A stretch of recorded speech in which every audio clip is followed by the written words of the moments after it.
bienvenue au 5e Midi du Graphime, intitulé, en fait, c'est une table ronde cette fois-ci. Des fois, on fait des colloques, speed colloques qu'on appelle. Donc cette année, ça va être une table ronde avec, ma foi, des charmants et charmantes invités. Donc le titre de la table ronde cette année, c'est « De la table à l'écran, les remédiations cinématographiques dans l'actual play ». Donc, l'idée nous est venue à moi et Jean-Christophe, ici, Jean-Charles, pardon. L'idée nous est venue à moi et Jean-Charles d'essayer d'intégrer les études rôlistes, donc les jeux de rôle à l'université, et en créant ce qu'on a appelé le groupe d'observation et de recherche rôliste. Le GOR. Donc, GORR. Dans l'optique un peu de développer la recherche, les études sur les liens entre jeux de rôle et cinéma, jeux vidéo, etc. L'écriture scénaristique également. Donc, on aimerait d'abord remercier le Graphime, Thomas Carrier-Lafleur et toute son équipe qui nous ont permis de tenir cet événement-là. Également, merci au professeur Bernard Perron et du département d'histoire de l'art et d'études cinématographiques et Anaëlle Ouinan du département de bibliothéconomie et de sciences de l'information d'avoir un peu chapeauté le projet et nous avoir parrainés dans cette aventure-là. Et d'être aussi parmi le public aujourd'hui. Également, merci aux participantes d'avoir accepté de venir parler de cinéma et jeux de rôle. C'est vraiment cool que vous ayez accepté. Surtout la veille de l'Halloween, alors qu'il y a une tempête de neige en plus. Yes! C'est vraiment très apprécié. Puis merci à ceux qui sont venus et à celles qui vont nous regarder en rediffusion par la suite sur les internets. Donc, sans plus attendre, je vais vous présenter un peu les personnes qui participeront à la table ronde aujourd'hui.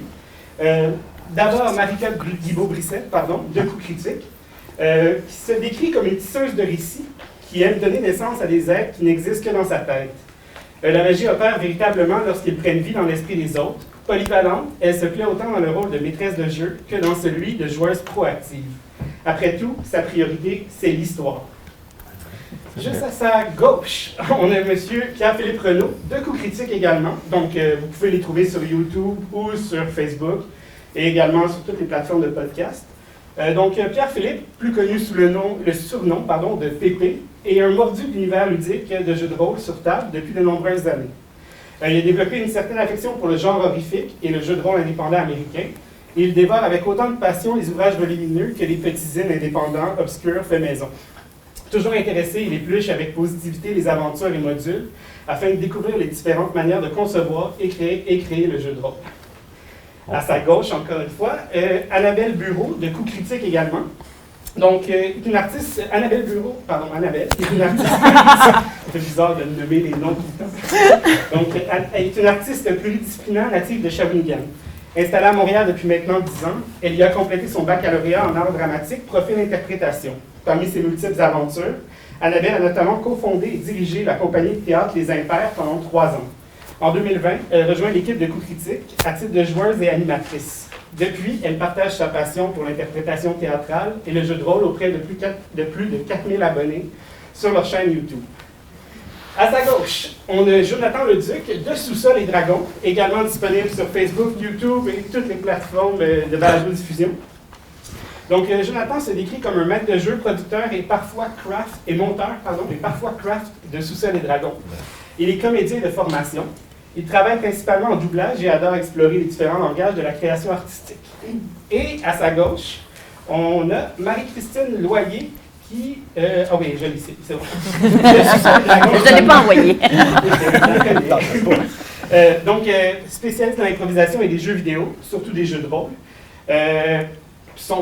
En fait, l'improvisation et les jeux vidéo sont entrés très tôt dans sa vie. C'est comme ça que c'est écrit. Donc, c'était qu'une question de temps avant qu'elle ne trouve le moyen de mixer les deux univers, découvrant non seulement D&D, mais le concept des actual play. Improvisatrice depuis plus d'une décennie, elle fut également arbitre pour une ligue collégiale et joue activement aux jeux de rôle sur table depuis quelques années. D'abord illustratrice pour le projet de ses amis improvisateurs et improvisatrices de Sous-sol et Dragons, c'est lors de la saison 2 qu'elle est passée de l'autre côté du rideau pour jouer devant le grand public. Et finalement, la personne qui va animer cette table ronde aujourd'hui est M.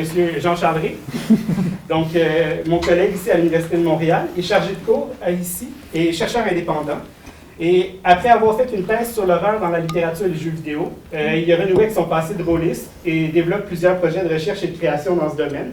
C'est d'ailleurs le maître de jeu quand je joue à Donjons Dragons à l'université ou à d'autres jeux, évidemment. Donc voilà, je vous laisse discuter et puis on va écouter ça avec attention. Merci beaucoup. Oui, merci beaucoup. Merci beaucoup. Merci. Merci à toutes et à tous d'être venus, puis particulièrement toi, Pépé, qui a fait quand même une bonne route dans la tempête de neige. Ça fait plaisir. En discutant un peu avec vous avant, je me disais qu'on aurait dû prévoir plus qu'une heure finalement, parce que là, on a vraiment plein de choses à se dire.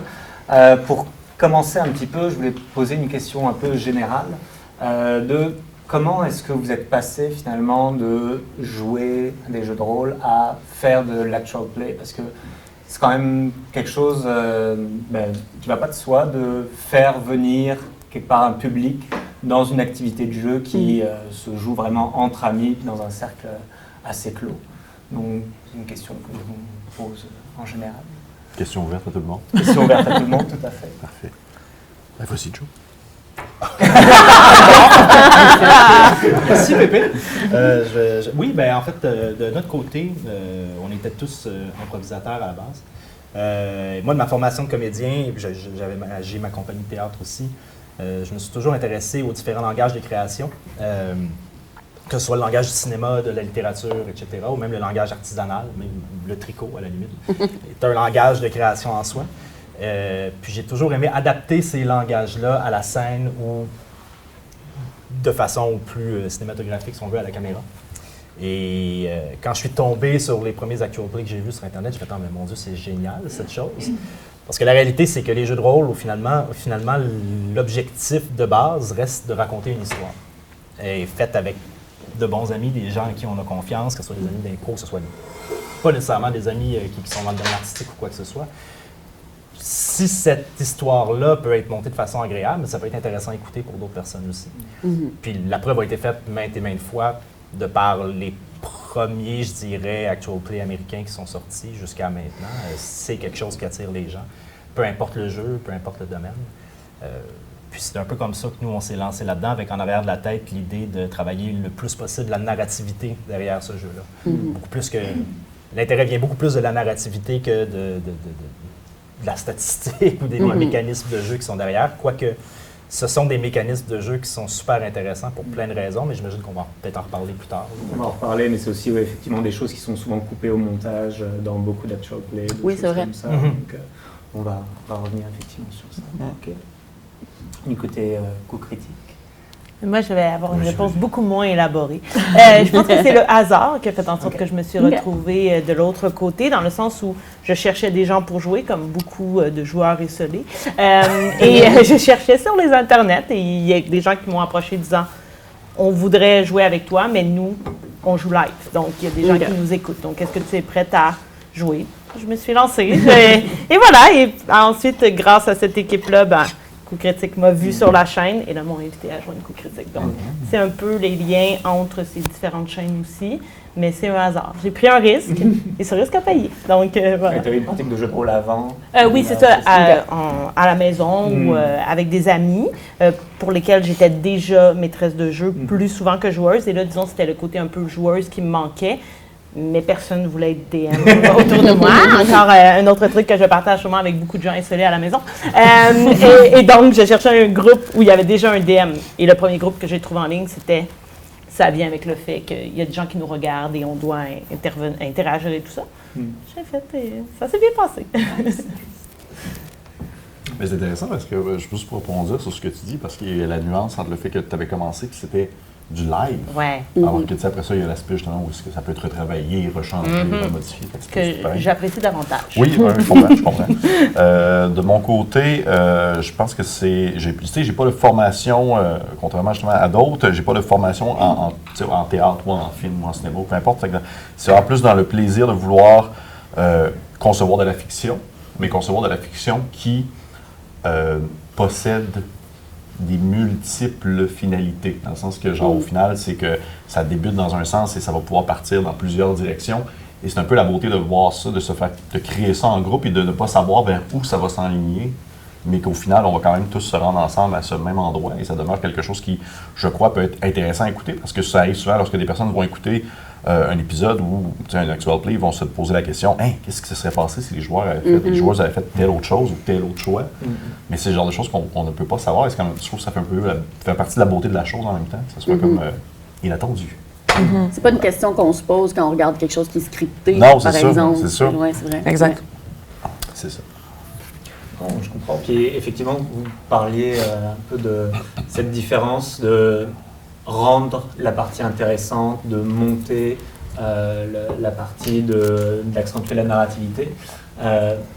C'est quoi quelles sont les différences en fait que vous avez entre votre pratique peut-être de loisirs privés, puis une partie que vous préparez, que vous tournez en actual play? Moi, oups. Non. Je réfléchis à... Mais moi, c'est ça qui est peut-être un peu plus spécial avec ma situation, c'est que quand j'ai commencé avec Coup Critique, j'avais jamais fait de jeu de rôle auparavant. OK. Fait que j'ai pas cette nuance-là de ne pas jouer pour un public quand je joue à du jeu de rôle.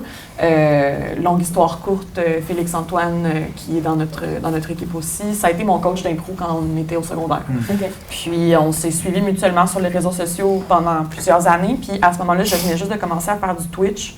Puis, fait qu'il a vu que j'avais un micro, il a vu que j'avais une caméra, puis que j'avais aussi l'expérience d'improvisation. Puis moi, de mon côté, l'improvisation, c'est quelque chose que j'avais plus nécessairement envie de faire pour des raisons multiples. Puis je trouvais que, premièrement, d'essayer quelque chose de nouveau devant le public, c'était un challenge assez intéressant.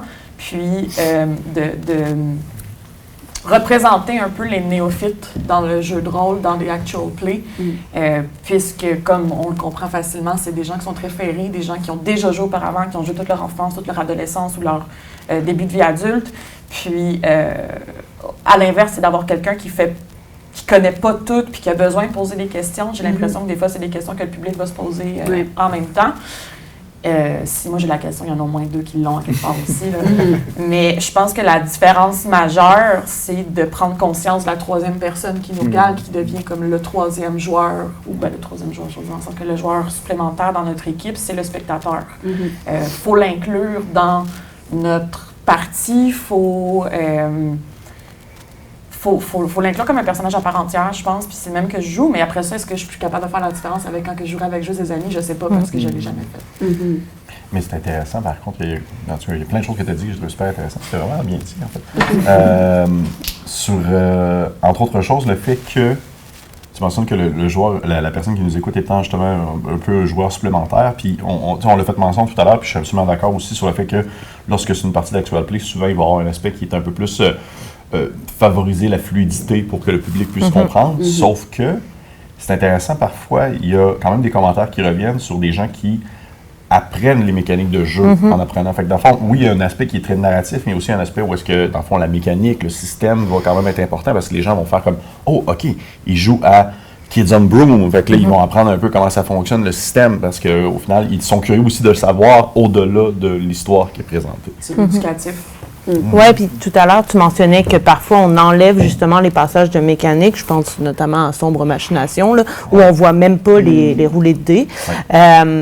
Moi, je trouve que ça enlève un peu justement l'aspect pédagogique. Moi, je suis enseignante dans la vie, donc nécessairement, j'aime bien prendre le temps d'expliquer les choses, mais j'aime aussi justement qu'on les voit à l'œuvre, qu'ils soient mis en scène, parce qu'ils ont quand même une importance dans l'histoire qu'on raconte, et ils vont avoir une influence et un impact. Après, il ne faut pas non plus passer trop de temps là-dessus. Donc, je pense que c'est de trouver l'équilibre entre c'est important d'expliquer certaines choses, mais on ne va pas non plus se mettre les pieds dans les plats trop longtemps. Puis après un certain temps que tu joues avec les mêmes personnes, cet équilibre-là se trouve mutuellement. Là. On le sait quand il faut arrêter de chicoter dans les règles. Fait que je pense que ça, c'est quand même bien. Moi, je pense aussi que le fait de jouer pour des gens, ça vient avec beaucoup plus de pression que de jouer juste avec mes amis. Tu sais, quand je joue avec mes amis, on joue pour du fun. Quand je suis avec Coup Critique, j'ai aussi du plaisir. Mais il y a l'aspect, c'est un peu aussi un job, un peu. Donc, il y a un aspect un peu plus professionnel, puis ça vient avec OK, tu performes. Alors que lorsque je suis maître de jeu pour mes amis, le but, c'est que tout le monde ait du plaisir puis qu'on prenne un verre et tout ça. Donc, il y a cet aspect un peu de performance. C'est comme si je mettais vraiment un chapeau quand je m'assois devant ma caméra pour faire comme, OK, là, on embarque. Donc, voilà. C'est l'aspect un petit peu plus négatif de la pression, mais en même temps, ça vient avec une poussée d'adrénaline qui est aussi plaisante à avoir. Ben, il y a quelque chose de... On parle souvent, puis si on regarde sur Internet, si on regarde sur les conseils de jeux de rôle, etc., on parle souvent de la session 0, qui est la session de préparation à ta partie, t'assurer que tous les joueurs comprennent dans quoi ils s'embarquent, dans quelle direction ils vont jouer, puis à quoi on s'attend autour de la table en style de jeu. Je trouve que le fait de tomber en actual play accentue l'importance de ce moment-là beaucoup. Il y a une grande différence entre ce que... l'objectif est différent, en fait. Là, notre objectif est, oui, d'avoir du plaisir, mais de divertir des gens avec ce plaisir-là. Fait qu'il y a des gags, il y a des thématiques, des fois, il y a des choses qu'on ne fera pas nécessairement dans un actual play, qu'on pourrait se permettre de faire entre amis consentants, puis il y a des maladresses qu'on ne voudra pas faire non plus. Fait que c'est sûr qu'il y a un certain... il y a un certain esprit de cohésion autour de ça qui est important, qu'il faut toujours se rappeler. Mais je trouve que c'est bien, je trouve que c'est stimulant parce que ça force justement le récit. Quand tout le monde est conscient, quand tout le monde embarque dans ce type de jeu-là, je trouve ça bien parce que, moi je trouve ça bien, puis c'est pas pour tout le monde, je crois, là. Parce que justement, on est tous concentrés à faire avancer l'histoire. Quand on s'assoit après une partie, nous, ça arrive souvent qu'on fait, bon, la partie s'est passée, on a-tu des retours? Qu'est-ce qu'on a? Y a-t-il des choses qu'on a mal faites pour le public? Y a-t-il des choses sur quoi on doit travailler? Ce que je ferais jamais après une game. Après une game. Tu sais, je pense que c'est un parallèle, c'est une différence importante à marquer. Je pense pas qu'on doit regarder un actual play en se disant « voici comment on joue à ce jeu ». Pas nécessairement. Voici comment nous, on joue à ce jeu, mais chez toi, tu peux jouer de mille et une autres façons différentes. C'est sûr que nous, ce qu'on veut mettre de l'avant, c'est le récit, c'est l'histoire, c'est les personnages, puis tout ça, mais ça se peut quand, dans ton groupe d'amis, puis tout ça, vous voulez jouer une game qui se rapproche un peu plus du jeu de société, qui est plus basé, puis plus axé sur les mécaniques, et le jeu fonctionne aussi bien pour ça aussi. Puis ça, je pense que c'est une différenciation importante, surtout pour les nouveaux joueurs qui veulent jouer, puis qui voient des actual play, puis ils font « OK, c'est comme ça qu'on va jouer ». C'est peut-être pas nécessairement comme ça que tout le monde veut jouer. Il faut que tu acceptes que les gens, à un moment donné, vont pas faire nécessairement quelque chose qui va faire avancer le récit. C'est correct. On est entre amis, on construit cet univers-là ensemble, puis on est là d'abord et avant tout pour avoir du plaisir. Nous aussi en actual play, mais on se rajoute la donne qu'on joue pour raconter une histoire à des gens. J'ai l'impression aussi que d'un point de vue plus technique, il y a un cadre associé à l'enregistrement ou la présentation de Actual Play qui n'a aucun rapport avec le jeu de rôle comme individuel, entre amis, personnel. Tu sais, le fait que on fait très attention pour ne pas parler les uns sur les autres. C'est juste ça, de respecter les tours de parole, ce qui est une bonne chose, là, je veux dire, même si on joue de manière individuelle, mais là, c'est comme d'autant plus important parce que ça vient avec la compréhension de l'histoire pour un troisième joueur imaginaire, le spectateur. De ne pas empiéter les uns sur les autres, de dire comme, OK, est-ce que j'ai envie de faire ça ou est-ce que ça alimente plus l'histoire? Encore une fois, quelque chose de très important à faire en personnel, mais je pense que ça l'est d'autant plus pour un actual play, de dire, à ce moment-là, même si j'ai... C'est ça que je voulais dire plus. En fait, c'est qu'il y a moins de place à l'impulsivité dans le actual play que dans le jeu de rôle personnel parce que tu dois analyser, prendre en considération ton équipe, le jeu, la diffusion, et le spectateur. Est-ce que tout ça va mener à bien quelque chose de bon et d'important? Mais il y a comme une part de toi qui fait qu'il faut que tu prennes en considération beaucoup de choses au lieu de juste agir impulsivement. Je pense qu'un équilibre peut être intéressant aussi dans une partie personnelle. Encore une fois, je le répète, je ne sais pas. En fait, c'est super bon. Mais je pense qu'il y a un niveau d'impulsivité que tu ne peux pas atteindre en actual play pour pouvoir respecter le spectateur puis les autres joueurs autour de la table puis t'assurer que ton histoire, que ta narrativité reste intéressante. Arrête de dire que tu le sais pas. Non, mais je sais pas dans le sens que j'ai pas de game personnel. Ah oui, je sais. Est-ce que j'ai le droit de poser une question? Bien sûr. OK. D'habitude, là. Mais j'ai une question pour Jonathan, en fait. Allô? Parce que je suis curieux de savoir ton avis, parce que ça demeure dans le même sujet. En tant que, justement, en tant que maître de jeu pour Sous-sol et Dragons, tu maîtrises 95%, 97% de toutes les games qui sont publiées sur votre YouTube. Est-ce que tu as l'impression que justement avec le temps, parce que je pose la question parce que dans mon cas c'est le cas, là, je le vois aller. Est-ce que tu as l'impression que justement avec le temps, tu as quand même des patterns que tu as gardés de parties filmées que tu as transférées dans des parties privées? Parce que moi, je me rends compte que même quand je fais des parties maintenant qui sont privées, qui ne sont pas enregistrées, je suis souvent dans mes débuts puis mes fins, je suis comme si je parlais à une caméra. Là. Je suis genre comme, tout le monde, ouais! La semaine prochaine. Ouais, c'est ça, je suis comme genre, oui, c'est pas normal. En fait, c'est mon. Je pense que c'est la raison pour laquelle j'ai voulu partir un actual play avec mes copains et copines. C'était parce que c'était un type de jeu qui m'intéressait beaucoup. Parce que j'aime aussi l'aspect. J'aime pas le mot dans ce contexte-là, mais je veux dire quand même l'aspect performance devant le public et tout ça qui vient avec l'actual play, puis l'aspect défi qui vient avec raconter une histoire comme ça. Alors c'est sûr que oui, en tant que DM, quand je vais entrer dans une partie qui n'est Social. dans une partie sociale ou entre amis où il n'y a pas de caméra finalement, où il n'y a pas de public, je vais probablement garder ce même type de maîtrise de jeu, si tu veux, parce que c'est ce que j'aime. Sauf que mon appréciation avec mes joueurs et avec le groupe va être différente. OK. J'aurai pas de problème à ce qu'on fasse des écarts, à ce blagues qu'on de décroche, à ce que... Mais toi, tu c'est vas vrai. rester dans comme ta ligne à toi. C'est ça, on va probablement faire plus de blagues, tu sais, je vais pas paniquer si quelqu'un fait une joke déplacée, je vais juste faire... Ah, c'est une chance qu'elle n'est pas filmée. Oui, c'est ça, voilà, tu sais. Ouais. Puis je vais être... Ben, pas que je suis pas... Tu sais, ça ne gâchera pas autant mon plaisir Ouais. que si dans la actual play, on prend des barques de cette nature-là. Par contre, en tant que joueur, je vais être beaucoup plus relax dans une game juste sociale. Je vais être moins dans la construction de personnages, dans la volonté de rester original et de jouer intensément la scène. Ça va être vraiment plus relax et probablement moins épuisant. Ouais, effectivement. Parfait, merci. J'ai fini. J'ai fini. Mais une petite question pour peut-être la cuisine en arrière boutique justement. Est-ce que dans cette pratique d'actual play, donc vous faites pas de live du tout, il me semble? On en a déjà Non, vous fait. m'avez fait avant. C'est rare. C'est à l'occasion, c'est pour certains événements spéciaux ou souvent c'est parce qu'on reçoit peut-être un autre groupe de joueurs qui, eux, font du live. Ou on se fait inviter sur une chaîne qui font du live. Mais Co-Critique a un Twitch, on s'en est servi quelques fois, mais c'est vraiment pas une habitude. On a quasiment fait plus de live, là, t'sais, Devant devant un le public, public comme ça que sur Twitch. C'est vrai. Parce qu'un des grands plaisirs du jeu de rôle, c'est de ne pas savoir comment ça va se finir, comment les choses vont se développer. Puis forcément, quand on fait ça, peut-être en studio ou en enregistrant pour un public, c'est peut-être quelque chose qu'on a moins envie d'avoir comme hasard. Donc je me demandais, est-ce que vous retournez certaines scènes qui n'ont pas forcément marché? Est-ce que vous préparez en avance le scénario?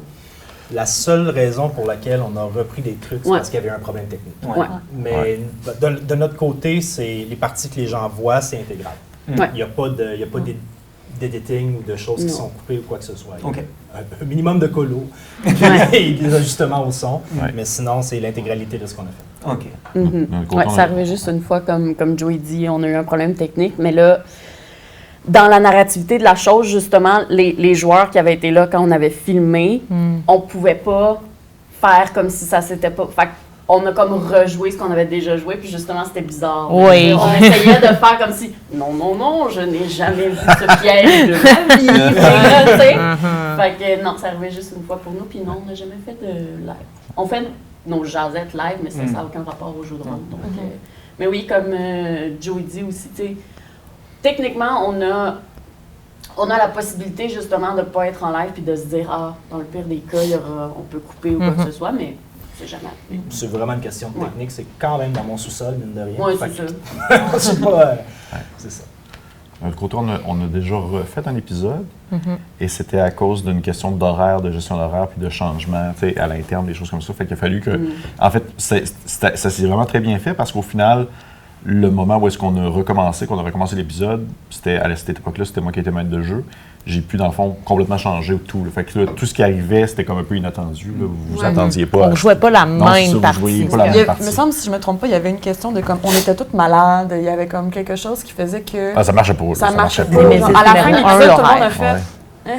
Tu sais, je veux dire, Ah oui, au final, le fait que ça soit enregistré, veut pas. Il y en a qui sont parents, il y en a qui ont des horaires atypiques. Tu sais, fait que ça fait en sorte que c'est. S'il arrive de quoi pendant l'épisode, à un moment donné, Ça- puis que genre, ben, faut qu'on arrête de filmer, faut qu'on arrête de filmer. Dans une autre circonstance, je pense qu'on aurait repris où est-ce qu'on avait arrêté, mais là, en plus, tout le monde a eu vraiment le comme. Je pense que ça vaut la peine qu'on se recommence. Puis c'est arrivé une fois en 4 ans. Ouais, c'est ça qu'on a tout changé. Fait que c'est ça. Puis sur des centaines de fois qu'on a enregistré. Mais ouais, cette fois-là, je me rappelle, ça avait été de comme. Ça a été quasiment une question éthique Oh, oui. entre nous de Ouais. faire genre, c'est-tu correct de faire ça? Ouais. Mhm. Est-ce que vous l'aviez dit? Parce que nous aussi, on s'était full On posé l'avait cette question-là. Non. Et je pense qu'on l'a Non. dit comme au début. OK. Non, on l'a pas dit. On l'a pas dit parce que Maintenant, vous savez. Mais c'est différent aussi parce que si vous avez fait quelque chose de complètement différent. Exact. Ouais. Oui, c'est sûr. Parce que nous aussi, c'était ça la question de. On va quand même assumer, mettons, que moi puis Benoît, la partie, le bout qu'on fait dans l'épisode, techniquement, on l'a déjà vécu. Fait que, tu sais, sachez-le. C'est Mais, ça. ouais. Non, nous, on avait. Mais oui, Comme se ça avait fait complètement certainement. changé. Ouais. Mais oui, ça avait été quand même un bon questionnement entre nous. On a eu une bonne discussion. C'est une bonne discussion, mais au final, ça a été très bien. Ça a super bien roulé. C'était une bonne idée, Ouais, c'est une finalement. bonne idée. C'était vraiment meilleur. Ouais, ouais. Fait que- C'est une question importante parce que l'essence même du jeu de rôle est le hasard qu'apporte la mécanique, que ce soit des dés, des cartes ou quoi que ce soit.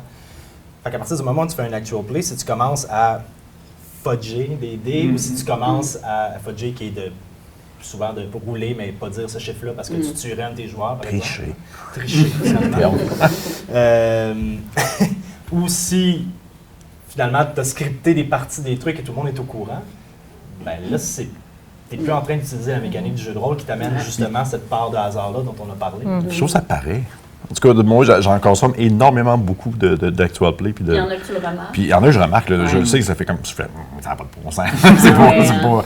Parce que justement, la majorité des gens, mais c'est pas la majorité, mais il y en a qui n'ont pas une chemin de formation comme Annabelle, qui fait en sorte que ça va paraître à partir du moment où est-ce que la personne va soit improviser quelque chose ou elle va comme narrer quelque chose qu'elle a appris par cœur, qui n'est pas fluide dans la situation, ça paraît. En même temps, est-ce que c'est Moi, ça grave? paraît pas quand je le fais.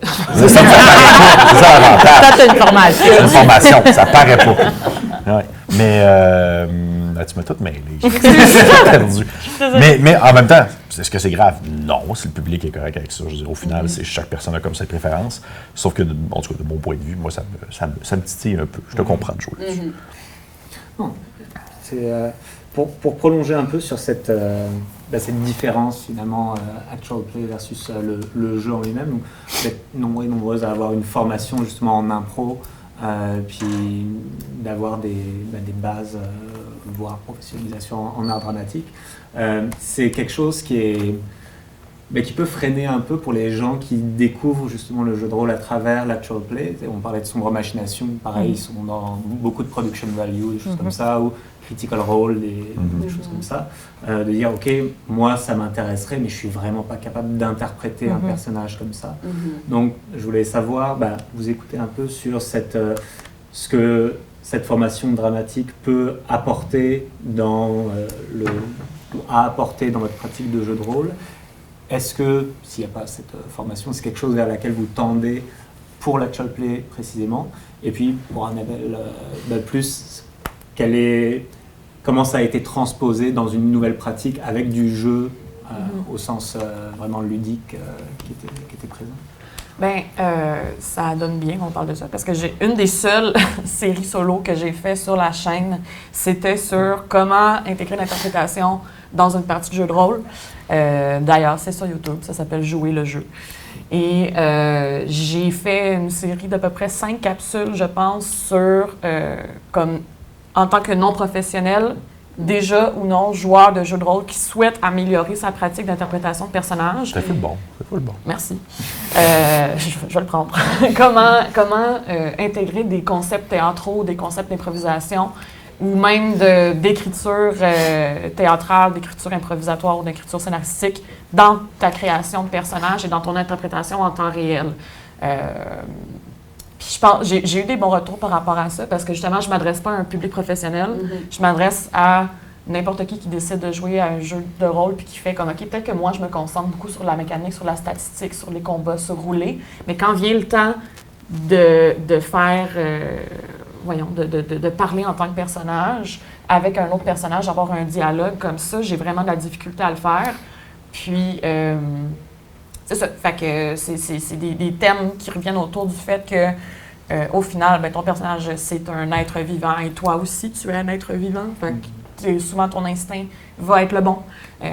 Suivre ton instinct, ne pas trop hésiter, de chercher à peut-être pas faire des grosses voix épouvantables tout de suite. Concentre-toi sur quelques définitions que toi, tu vas avoir de qu'est-ce qui se passe dans la bouche, dans le physique de cette personne-là qui fait que peut-être qu'il va avoir une voix étrange. Si tu veux pas faire de voix, fais-en pas. J'en fais jamais. Fait que, des trucs du genre, de comment enlever une certaine forme de gêne et de pression de performance quand, entre amis, on fait juste discuter de quelque chose, puis que ça soit pas juste Annabelle qui discute, mais le personnage que j'ai à ce moment-là. C'est bon. Je pense que, un peu comme j'en parlais tantôt, en fait, il y a deux choses. Premièrement, même pour quelqu'un qui a une formation de comédien, puis tout ça, la première fois que tu t'assis autour d'une table avec des dés et ta feuille pour jouer, puis la première fois que tu vas parler à ton personnage, c'est quand même weird. C'est pas différent de personne. C'est quand même bizarre la première fois que tu le fais parce que t'es pas dans un contexte scénique, t'es pas dans un contexte professionnel, t'es pas, tu sais. Fait que c'est sûr que, puis tu sais pas les autres, qu'est-ce qu'ils vont faire, puis à quel niveau de jeu les autres vont jouer. Tu veux pas non plus arriver là et avoir l'air du snob qui fait « Moi, j'ai fait du théâtre ». Fait que, il y a tout le temps quelque chose de weird. Moi, je pense que ce qui est important de se souvenir dans tout ça, c'est que tout le monde autour de la table, on le fait ensemble. C'est juste ça l'important.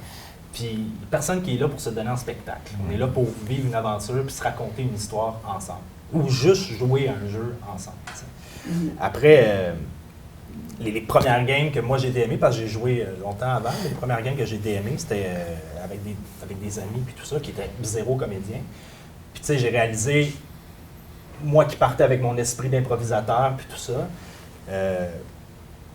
que j'avais vraiment mal conçu la partie pour eux.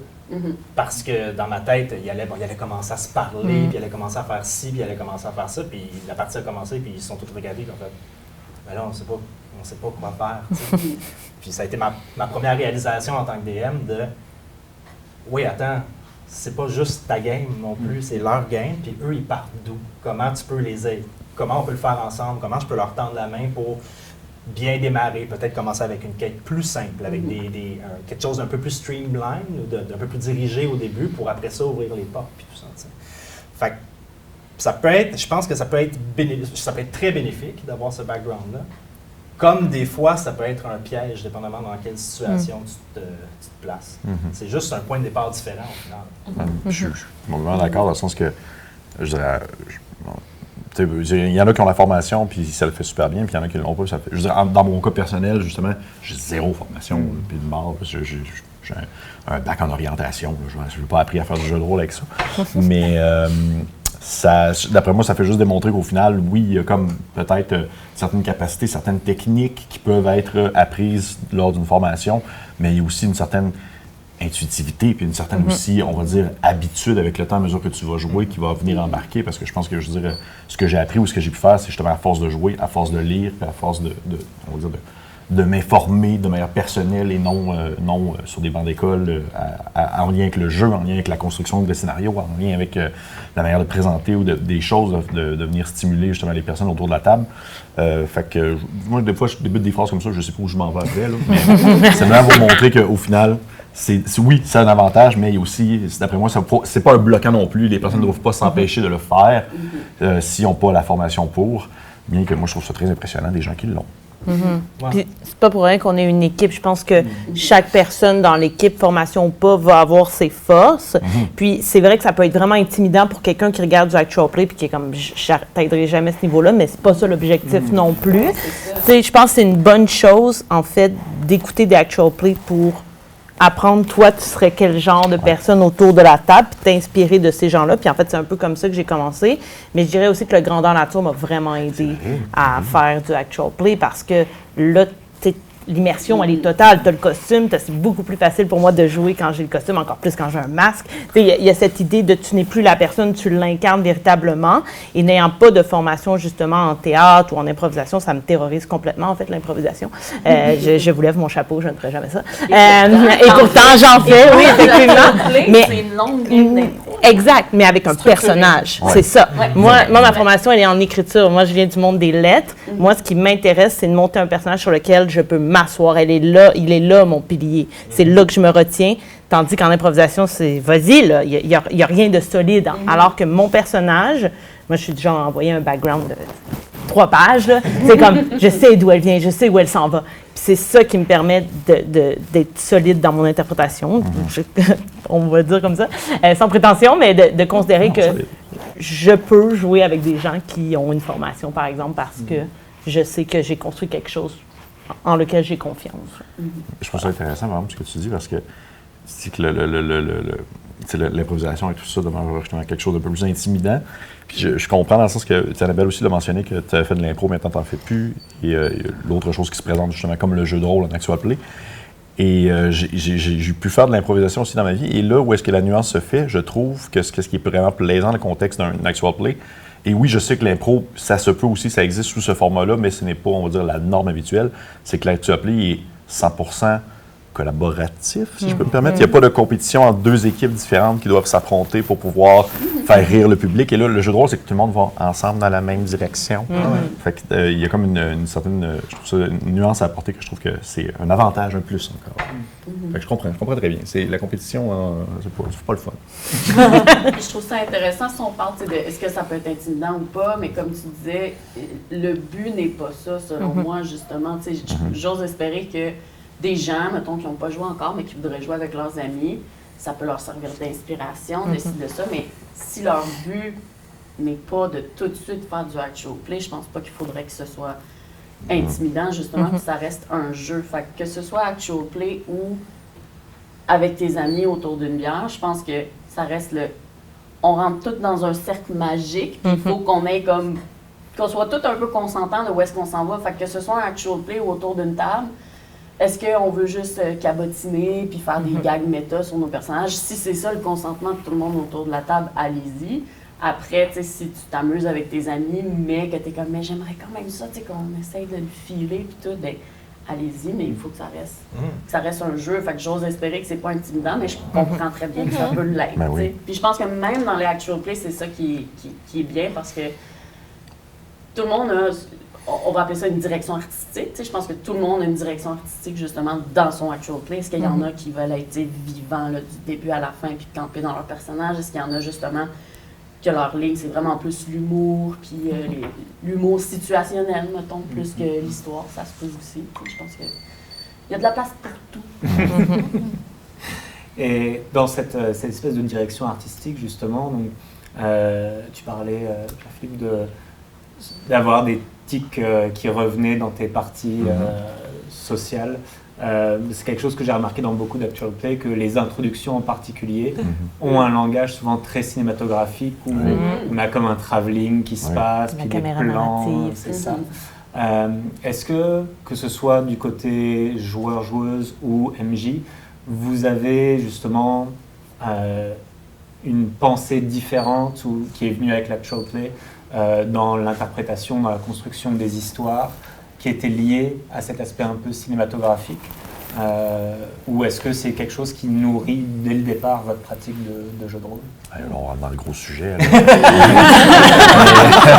mais plus sérieusement, de mon côté, en tout cas, personnellement, j'ai toujours été un grand consommateur de tout ce qui va être de la fiction cinématographique sur la grande TV ou à la au grand écran ou à la télévision, faisant en sorte que ça a toujours été un peu dans mes habitudes d'incorporer un aspect cinématographique dans une partie de jeu de rôle, que ça soit un actual play ou non. Dans le sens que l'outil de justement ce qu'on Marika a dit, la caméra narrative, la caméra qui est comme absente, qui fait juste voler autour des personnages et qui permet de décrire une situation. Moi, je trouve que c'est un outil incroyable pour pouvoir présenter des choses que les personnages ne voient pas nécessairement, parce que même si tu parles à des joueurs, même si tu parles à des personnages, de pouvoir incorporer des éléments que les joueurs vont comprendre, mais que les personnages ne comprendront pas, comme justement quelque chose de narratif. La caméra va filmer un événement qui se déroule à 100 km de là, mais les joueurs ont quand même le stimuli qui embarque et veut pas, ça vient influencer positivement leur jeu, même si leur personnage ne le sait pas. Et à mon sens, moi, c'est un outil que je trouve vraiment incroyable, mais que ce soit ça, que ce soit dans les parties que j'ai animées, j'utilisais souvent le contexte de flashback, par exemple, que c'est cinématographique aussi, là, une espèce de moment passé dans la vie d'un personnage. Et encore une fois, c'est quelque chose qui, le joueur va comprendre, mais c'est aussi quelque chose qui va surprendre le personnage, parce que le personnage, il a maintenant des nouvelles informations qu'il n'avait pas préalablement avant le flashback. Et ça fait juste, selon moi, ça fait juste stimuler la partie, ça fait juste stimuler le jeu, ça fait juste comme apporter un bouillonnement de plus à quelque chose qui se maintient très bien aussi sans outils cinématographiques. Puis pour revenir sur cette caméra narrative qu'on utilise à outrance chez Coup Critique, tout le temps. Même là, quand tu parles du fait de, justement, la caméra voit quelque chose que les joueurs ne voient pas, moi, je trouve ça très intéressant de l'utiliser comme un cliffhanger. Donc, à la fin d'un épisode, comme on ferait dans une série télévisée, pour garder le public dans le suspense, on finit l'épisode sur la twist de ben là, les joueurs, vous l'entendez, mais vos personnages, eux, ne le savent pas. Donc là, ça laisse les joueurs cogiter toute la semaine pour le prochain enregistrement, mais aussi le public, comme le ferait un spectateur de série télévisée, là, par exemple. Donc, je pense qu'il y a des moments, je pense qu'on l'utilise beaucoup, mais il y a des moments encore plus opportuns pour mettre de l'avant juste l'œil de la caméra et pas celui des joueurs, justement. Oui, vraiment, je suis vraiment d'accord parce que peut-être que justement dans une game personnelle, est-ce qu'on le ferait moins? Peut-être. Parce que je pense que justement, dans toute la question de la narrativité puis les cliffhangers, comme tu dis, si le maître de jeu s'en tenait tout le temps juste aux informations que les joueurs, que les personnages peuvent voir et peuvent vivre, je pense que justement, l'histoire, je sais pas, le but ultime de l'histoire serait peut-être moins... je sais pas comment dire, là, serait moins tangible, serait moins... ça nous pousserait moins vers l'action. C'est restreignant un peu. Oui. Moi, personnellement, j'utilise beaucoup d'outils cinématographiques, mais surtout dans l'écriture. Surtout dans la méthode de construction, donc, comme on parlait de cliffhanger, des fois des doubles scènes, comme dans dans 2 semaines. Dans 2 semaines. des fois des doubles scènes pour raconter les choses qui se passent en même temps, créer du rythme dans ce qu'on raconte. Fait qu'il y a beaucoup de mise en scène comme ça que j'utilise. Par contre, j'ai fait le choix dès le début d'essayer de toujours décrire en caméra subjective. Donc, de toujours être du point de vue des personnages, en me disant, et c'est peut-être à tort, mais en me disant qu'en le décrivant tout le temps du point de vue des personnages, ça aide mes joueurs à mieux comprendre leur situation et à rester, pas à rester nécessairement, mais à être dans leur personnage que de vraiment le voir à leur niveau. C'est sûr que quand on tombe dans une introduction d'un nouveau lieu, par exemple, je vais aller plus large. C'est sûr que je vais tomber un peu plus en caméra narrative, mais quand on arrive dans une nouvelle ville, par exemple, ça commence toujours par « vous voyez ça ». Et là, on tombe dans un zoom-in, mettons, ça, et là, je vais pouvoir... Mais j'essaie toujours de rester J'essaie toujours de garder dans mes descriptions que ce que je dis, c'est pour mes joueurs. Et non pas pour faire valoir tout ce beau monde que j'ai créé, mais vraiment, voici ce que vous voyez. Puis il y a plein de choses que je ne vous dirai pas parce que si vous les découvrez, tant mieux. Si vous ne les découvrez pas, bien, ça sera pour les autres joueurs. Puis justement, tu as un moyen d'amener l'information du point de vue des personnages, mais d'amener, comment je dirais ça, d'amener plus d'informations, mettons, justement, des informations que de personnage en personnage dans nos relations proches. On n'a pas accès à cette information-là, mais mettons de dire, ah ben toi, Marika, tu reconnais, t'es déjà venue là quand t'étais jeune. Et comme, ouh, du lourd! Fait que je trouve ça intéressant, les descriptions comme ça. Mais je pense que c'est un choix aussi. C'est un choix d'écriture, c'est un choix de comment tout est valable à partir de ce moment-là. C'est le choix de chacun, qu'est-ce qui marche le plus. Je suis persuadé, j'ai jamais joué dans des parties comme ça, mais je suis persuadé qu'une partie où tous les joueurs et le DM ne sont qu'en description, ils ne sont pas en train de jouer, va fonctionner aussi bien, puis va être aussi intéressant pour les joueurs si c'est dans cet univers narratif-là qu'ils sont confortables. Exact. Mais c'est sûr que il y a énormément d'inspiration qui viennent, puis je pense que pour vous, c'est la même chose, là, de ce que j'ai entendu en tout cas. Il y a énormément d'inspiration qui viennent de livres, de films, de plein de... tu sais, les univers... je me suis pas réveillé un matin et je connaissais le fantasy. J'ai écouté Lord of the Rings, j'ai écouté... Fait il y a beaucoup d'inspirations qui viennent de ça. Alors, nécessairement dans notre imagination, et surtout quand on tombe en improvisation en arrière, on voit des scènes de films, on voit des choses. Notre cerveau pense structurellement comme cette fameuse scène qu'on a vue dans ce film, comme les caméras de Peter Jackson à travers les montagnes de Nouvelle-Zélande, comme, tu sais, fait que nécessairement, ça va être là puis on va le sentir. Excusez. Ouais, en fait, moi, c'était encore une petite parenthèse par rapport à ce que Marika disait au niveau du cliffhanger, puis je trouve ça intéressant parce qu'on dirait que peut-être le public ne s'en rend pas compte nécessairement que nous vivons aussi le cliffhanger comme ils le vivent. On n'est pas en train d'enregistrer. Ça arrive des fois qu'on enregistre plus d'un épisode back-à-back, mais souvent j'ai l'impression que nos maîtres de jeu font exprès de mettre le suspense à la fin de l'épisode qu'on enregistre ce soir-là, puis que nous aussi, dans une semaine, on va seulement le découvrir. Puis je pense que ça, c'est intéressant aussi de s'en rappeler en tant que spectateur ou spectatrice, de se dire OK, ouais, les autres aussi sont stressés, là. C'est réel. C'est réel. Ouais. Puis je pense que c'est peut-être pour ça qu'on le joue bien. C'est que c'est pour vrai, ça arrive pour de vrai. Puis moi, j'ai pas encore animé de partie pour coup critique. Ça va s'en venir éventuellement, en théorie, d'ici la fin de l'année.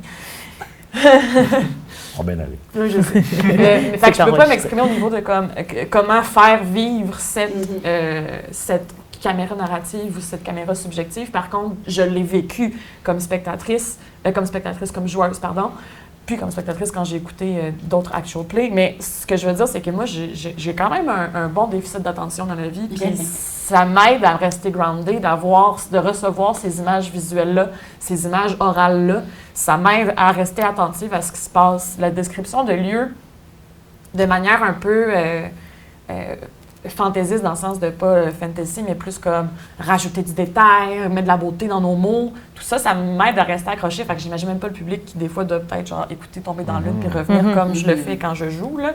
Fait que je pense que c'est aussi une façon de modeler la partie de Actual Play pour avoir des couches de choses intéressantes à apporter, que ce soit pas que du combat, que ce soit pas que du dialogue, mais là, seulement on rajoute un peu plus de description visuelle, on change de lieu, on se promène, ça garde le joueur, l'animateur et le spectateur actif dans notre écoute. C'est vraiment intéressant parce que tu mentionnes ça, puis tu mentionnes le fait de le voir et de se faire justement partager les images à l'oral. Et ce qui est vraiment fort, je trouve, justement, dans le contexte d'une partie de jeu de rôle, d'un actual play, par exemple, ou non, c'est qu'on a la possibilité puisqu'on échange et qu'on crée et qu'on interpelle des personnes directement, on a la possibilité en tant que maître de jeu, meneur ou meneuse, de pouvoir incorporer verbalement l'implication des autres sens qu'est-ce qui sont limités habituellement dans un film, comme par exemple le visuel ou l'audio. C'est ce qui revient le plus souvent. Eh bien là, dans une partie de jeu de rôle, puis on essaie souvent de le faire, c'est de se dire tu vas goûter ça, tu vas sentir ça, tu vas toucher ça avec ta main, ça va te toucher un peu rugueux, un goût d'un peu de métallique dans la bouche, c'est quelque chose que tu peux pas vraiment voir dans un film, sauf s'ils le disent verbalement. Mais ça, moi, je sais à quel point c'est fort à ce moment-là, puis justement, ça permet, comme tu dis, de rester comme groundé parce que quand tu viens stimuler des sens qui ne sont pas souvent stimulés, c'est là où est-ce que tu vas être le plus concentré dans l'événement, tu vas te sentir vraiment impliqué. Alors que, tu sais, oui, le visuel est là, mais des fois, aller chercher autre chose, ça permet justement de garder un peu le tout bien présent. Ouais. Ça, tu me fais penser, ça me fait rebondir. Je trouve que, je vais ramener ça au contexte québécois, là, cinématographique que j'étais là, mais ce qu'on raconte dans des actual plays, je ne sais pas quand viendra le jour, ce genre d'histoire qu'on pourra voir dans le cinéma au Québec. À cause du budget, à cause du contexte cinématographique du Québec, etc. Rien contre le contexte cinématographique québécois, au contraire, mais... Il y a beaucoup d'ampleur. Exactement. Dans ce qu'on fait en actual play. Il y a de l'épique, il y a de l'ampleur. On peut aussi aller dans l'horreur, on peut aussi aller dans le complètement loufoque. On peut aller dans des endroits où l'imagination te sert un peu comme en littérature, finalement, puis où l'imagination te permet d'imaginer les effets spéciaux que tu veux. Il n'y a pas un budget qui va t'empêcher de faire une boule de feu ou qui va t'empêcher de faire un monstre tout mouillant qui va sortir de l'océan. Puis ça, c'est intéressant parce que, du moins dans l'univers cinématographique, on peut moins se le permettre ici. Puis je trouve que c'est je pense, en tout cas, et je sens que le public québécois en général en a le goût aussi d'avoir ces histoires-là. Puis je pense que c'est pour ça aussi que ça fonctionne. C'est qu'on peut aller dans ces endroits-là. Oui. Puis justement, nous, dans notre partie, c'était une ligne directrice de dire on garde notre accent dans le sens où, justement, peut-être que ça a rapport au fait qu'on a moins de cinéma de genre au Québec, Mais mettons que tu me dis, parfait, t'es une barde tiefling, pars à l'aventure. C'est sûr que mon premier réflexe, c'est de faire, d'accord, alors je pars. Et puis, mais non, nous, on va rester, tu sais. C'était une de nos lignes de dire, non, on reste en québécois, je joue quelque chose de plus proche de toi. Rien contre les accents, au contraire. Puis Joe, justement, en tant que maître de jeu, il est super bon pour avoir des personnages avec des niveaux de langage différents, des accents différents. Mais nous, nos personnages, vu qu'on en joue juste un, c'était dans notre ligne de dire, oui, c'est un univers fantastique, mais vos personnages n'ont pas besoin d'avoir un accent autre que votre accent québécois. Puis ça change le jeu aussi, je pense. Ouais. Oui, effectivement. Mais puis ça revient au cinéma, au sens où... Moi, honnêtement, dans la campagne, c'est la première fois que je joue en québécois. Ouais. C'est une décision qu'on a prise, mais j'ai toujours joué en français international avant. Parce que toute ma consommation de jeunesse, d'univers fantastique et tout ça, c'est fait en doublage. Exact. En doublage francophone, qui est un doublage international. Fait que tout mon univers est nourri en français international. Puis même en DM, j'ai de la misère des fois là, à tomber en québécois, à leur pogner, je trouve ça tough, mais c'est intéressant, puis c'est bien correct. C'est un choix qui est super intéressant, qui amène un autre type, une autre distanciation. Puis je pense qu'à l'oreille, c'est le fun d'avoir ça aussi, de sentir ce décalage-là. C'est vraiment un choix qui est propre à chacun, mais c'est le cinéma qui influence, je crois, beaucoup. Oui, vraiment. C'est ça que je trouve vraiment intéressant, ce que vous me dites, c'est qu'il y a toute une histoire dans le jeu de rôle de réappropriation justement de toutes les références, puis de s'en emparer, de les retravailler, de les refaire siennes. Puis ce que vous décrivez, ça fait aussi partie de ça finalement, de partir d'un cadre culturel qui est commun, mais d'en faire quelque chose qui est plus personnel, puis de se le réapproprier. Donc, je trouve ça vraiment super. Il nous reste quelques minutes. J'ai un dernier axe, mais peut-être s'il y a une question ou deux dans le public. Non. Ouais. Merci. J'avais une petite question par rapport à la perception en tant que maître de jeu versus joueur-joueuse. À quel point le maître de jeu agit un peu à titre de réalisateur de l'aventure, de l'histoire, ou à l'inverse, à quel point les joueurs-joueuses se sentent aussi partie prenante de cette réalisation-là, puis peuvent, à la limite, essayer de déjouer les plans du DM ou des choses comme ça, pour essayer de trouver une espèce d'équilibre pour faire les liens avec le cinéma. Je pense que ça dépend du système avec lequel on joue. Chez Co-Critique, on en essaie vraiment beaucoup, puis je pense que des systèmes qui se prêtent plus à un DM réalisateur, puis les joueurs qui se joignent au scénario qui est quand même déjà bien établi. Mais je pense que des systèmes où tout le monde est un peu réalisateur, là. Et moi, j'adhère plus à cette idée là, de tout le monde est un peu réalisateur. Il y a un chef, mais tout le monde peut être un petit chef, disons-le ainsi, parce que je pense que ce qui est important, c'est que il y a une collaboration dans la création. Et il y a des systèmes qui se prêtent super bien à ça. C'est sûr que pour le DM, ces systèmes-là, c'est un petit peu plus, ça peut être un petit peu plus angoissant parce que tu as moins de contrôle, justement. Et moi, c'est quelque chose qui me stresse beaucoup en tant que DM, de ne pas avoir de contrôle. Je suis DM parce que j'ai besoin d'avoir du contrôle. Donc, voilà. Mais en même temps, c'est ça. Je pense que c'est un beau défi de faire comme je fais confiance aux gens avec qui je joue. Et comme on joue toujours avec les mêmes personnes ou presque, bien, on sait aussi à peu près où vont aller, puis parfois on se fait surprendre, puis ça fait partie de la partie improvisation. Fait que j'ai l'impression que c'est vraiment le système qui va venir biaiser ma réponse en fonction de qui est réalisateur ou pas.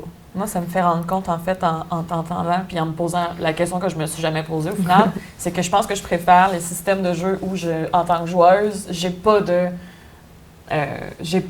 rôle de réalisation à faire. Je me laisse mener. J'aime ça, puis je me rends compte en fait que c'est vraiment les systèmes horrifiques qui font en sorte que ton joueur n'a pas vraiment de contrôle au niveau de la création de l'histoire. Après, il y a de multiples exceptions, mais je pense d'ailleurs à Channel Fear, où est-ce que c'est littéralement une émission de télévision. Ton rôle en tant que personnage, tes classes et tout ça, c'est caméraman, réalisateur, monteur, blablabla. Mais tu n'as pas de contrôle sur l'histoire, là. Ça reste que c'est hantise, c'est du paranormal, puis il n'y a rien que tu as moins de contrôle que ça. Puis ça, j'aime ça. Ça, je préfère ça. Après, j'adore jouer à Donjons et Dragons, puis comme bâtir un personnage très groundé, puis avoir moi aussi 3-4 pages de backstory. Mais j'aime beaucoup me faire garocher dans un univers où est-ce que et le joueur et le personnage n'ont pas de contrôle. J'ai le goût de dire que en tant que DM, tu vas le savoir quand tes joueurs vont te donner leur feuille de personnage au début. Tu vas tout de suite comprendre qui a le goût d'avoir la caméra en main à un moment. Ben, pas tout de suite, mais tu vas souvent comprendre, OK, cette personne-là veut avoir une expérience un peu plus dirigée, cette personne-là veut construire quelque chose de plus gros, puis tout ça. Puis après, je pense que l'important, c'est qu'ensemble, on trouve l'équilibre à travers tout ça. Mais c'est sûr que je pense que si le DM a vraiment tout le contrôle tout le temps, on passe à côté de quelque chose. On passe à côté de l'expérience narrative, en gros. C'est sûr que quand je prépare des parties, souvent, j'essaie... Je revise tout le temps ma partie en faisant « faut qu'il y ait au moins minimum 2 options à chaque endroit. 2 options évidentes, qui ne seront pas prises, évidemment, mais il faut qu'il y ait au moins 2 options à chaque endroit. Pas nécessairement que ce soit une réussite ou un échec, mais qu'il puisse se passer plusieurs choses différentes. Puis souvent, je suis extrêmement surpris parce que je ne me rends jamais à ce que j'ai préparé, parce que mes joueurs prennent le lead et vivent quelque chose ensemble. Puis ça m'inspire au retour. Puis à la prochaine partie, j'intègre quelque chose à quoi je n'avais pas pensé pour pousser plus loin cette ligne-là qui est née de leur propre imagination. Puis je pense que c'est le fun c'est une belle récompense pour les joueurs de savoir que ce qu'ils ont construit ensemble a fait naître quelque chose d'autre. Et je pense que le travail du DM, pour avoir une belle expérience de table, c'est surtout d'être à l'écoute de ce que les joueurs veulent faire. Ça ne veut pas dire pour les joueurs d'essayer de déjouer le maître de jeu. Je pense que c'est dangereux parce qu'il faut aussi... pas que c'est dangereux, mais si ta volonté de déjouer le maître de jeu, ben c'est comme si tu n'avais pas le goût de jouer au jeu qui t'est présenté. Ça aille dans le sens de l'histoire. Exactement. Ça passe à côté du fait qu'on le raconte ensemble. On a mis 2, 3, 4 heures, 6 jours, whatever, pour préparer la partie. Je te laisse de la place, il faut que tu embarques un peu à l'intérieur de ça aussi, puis c'est toute une question d'écoute et de partage, je crois. Voilà, mais je pense qu'il y a de la place pour que tout le monde puisse prendre la caméra puis puisse devenir réalisateur à un moment donné. Puis souvent, de meilleures choses arrivent parce que les joueurs ont fait « Non, on s'en va par là à la place. » Puis tu fais « Ah, shit. » Tu réimprovises ça, puis finalement, tu récupères des trucs que tu avais placés ailleurs, tu les ramènes en avant, puis finalement, ça devient une scène vraiment plus intéressante parce que là, tout le monde est en train de la créer en même temps. Je pense que ce qui est intéressant avec ça, c'est qu'il y a un aspect qui justement est aussi très présent dans le cinéma, autant en tant que spectateur qu'en tant que personne qui va réaliser le film et les personnes qui vont le jouer dedans, autant en actual play. Et pour les maîtres de jeu et pour les joueurs et joueuses, c'est qu'il y a un côté où est-ce qu'on appelle ça, l'aspect de la crédulité, là, dans le sens où il faut que tu sois capable d'accepter que tu es dans un monde un peu fantastique, il faut que tu aies de le jouer sans nécessairement, en le prenant au sérieux, mais en prenant conscience que genre, tu es dans une situation qui ne se peut pas, mais tout le monde est un peu dans le même bateau et tout le monde va jouer dans ce contexte-là. Fait que tout le monde doit un peu travailler dans le même sens pour pouvoir faire avancer les choses et de se dire, on peut pas justement, autant dans une partie maison que dans une partie en actual play ou même au cinéma, il n'y a pas comme un acteur qui va faire comme bon, moi je m'en vais par là. Il faut comme que tout le monde un peu travaille dans le même sens, vont dans la même direction. Fait que de ce côté-là, je trouve que c'est important et c'est intéressant aussi à faire les liens entre les deux. Il y a un aspect que je voulais revenir parce que Jonathan, tu as mentionné quelque chose qui m'a fait penser à ça. Tantôt, on parlait du côté de les règles, l'aspect narratif de la chose. Et ce que je trouve intéressant beaucoup, c'est des jeux justement qui vont favoriser, qui vont mettre de l'avant des règles, mais des règles qui vont influencer le jeu. Oui. Parce que tu as des règles qui sont comme très combat et action et faire des choses. Mais des règles, il y a des jeux qui ont des règles qui vont favoriser une manière de jouer. Comme par exemple, on parle d'un PBTA, d'un Power by Apocalypse, où est-ce que le maître de jeu va devoir, à des moments, poser des questions à des joueurs pour pouvoir les faire interagir avec l'événement ou la situation en cours en disant, par exemple, Annabelle me pose la question, qu'est-ce qu'il y a de l'autre côté de la colline? Bien, moi, en tant que maître de jeu, je vais lui dire, je ne sais pas qu'est-ce qu'il y a au bord de la colline. Bien, là, on va devoir comme influencer quelque chose ou créer sur le fly, quelque chose comme ça. Et c'est des mécaniques de jeu qui vont ainsi autant encourager l'aspect narratif que aussi que créatif. Et même qu'il y a des jeux, puis là, c'est encore un peu plus loin que je pousse ça, puis m'excusez si genre, je prends trop de temps de parole, là. Mais il y a même des jeux qui ont des comment je pourrais dire ça, qui vont aller dans le très méta et que même le contexte du jeu, c'est comme un enregistrement d'un film, par exemple. Je pense par exemple à un jeu qui s'appelle Ça s'appelle RetroStar, il me semble. Et dans le jeu en soi, tu as des règles pour gérer les effets spéciaux. Tu sais, qu'est-ce qui va se passer dans la partie? Est-ce qu'on a assez d'argent? Est-ce qu'on a investi assez d'argent pour que ça soit beau ou ça va être un peu kitsch avec des cartons qui bougent comme ça? Et là, il faut le jouer comme ça. Donc, il y a comme vraiment plusieurs niveaux. Mais ouais, c'est quand même malade. C'est vraiment... En fait, je trouve que c'est un peu la beauté de ça avec la pluralité qui se fait avec les années, avec le temps, c'est que plus il y a des jeux qui sortent, plus il y a des jeux qui vont s'inspirer directement de des genres cinématographiques ou des styles de cinéma. Et les règles aussi vont souvent en découler de ce sens. Et pour ma part, je trouve que c'est super stimulant, les règles qui sont poussées vers quelque chose qui encourage une ambiance cinématographique. J'ai pas répondu à la question. Non, mais j'étais en train de me dire que là aussi, on était dans un contexte presque de jeu de rôle, avec moi qui suis en maître du jeu, et puis je vous donne des situations. C'est super relatif. Mais un grand merci pour la générosité de vos réponses. Merci. Merci pour l'invitation.